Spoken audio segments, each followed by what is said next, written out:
Bonjour à tous, ravi de vous retrouver dans la suite de l'édition de la nuit sur France 24 et sur France Info. Voici l'essentiel de l'actualité de ce dimanche. À la une, la résistance qui s'organise dans la rue face à Donald Trump. Une marée humaine aux quatre coins de l'Amérique, des dizaines de milliers de personnes avec des pancartes et des slogans pour dénoncer la politique de Donald Trump. Bonsoir Loïc. Alors ce sont les Bonjour. premières mobilisations d'ampleur anti-Trump, anti-Musk.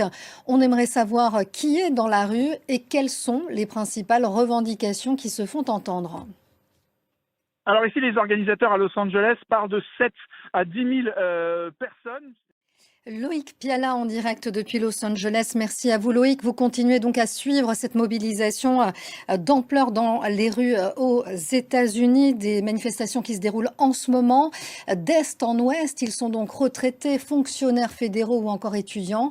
Coup de projecteur sur cette Amérique anti-Trump avec Ethan Hadji. Des manifestations qui ont été organisées dans les 50 États américains, mais la mobilisation se veut aussi internationale. Les mêmes slogans ont été aperçus, ont retenti dans les rues de Berlin, de Paris, de Rome, de Londres. Une inquiétude qui surgit notamment après l'effondrement des places boursières mondiales ces derniers jours dans le sillon de la hausse massive et généralisée des tarifs douaniers annoncés par Donald Trump. Le Premier ministre britannique Keir Starmer et Emmanuel Macron ont évoqué ce samedi leur inquiétude. Cette politique économique, elle est risquée notamment pour le milliardaire Elon Musk. Depuis janvier, sa fortune fond comme neige au soleil. Les actions de Tesla ont perdu 37%. Alors le conseiller Donald Trump rêve d'en finir avec les droits de douane entre l'Europe et les États-Unis. Écoutez.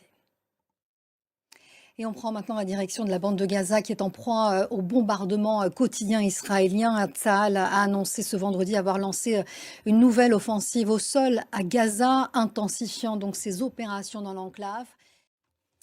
Et de l'autre côté de la frontière en Israël, il y a ces manifestations à Tel Aviv ou à Jérusalem. Dans l'actualité également, le président ukrainien dénonce publiquement la faible réaction de l'ambassade américaine. C'est une première vis-à-vis de l'allié américain.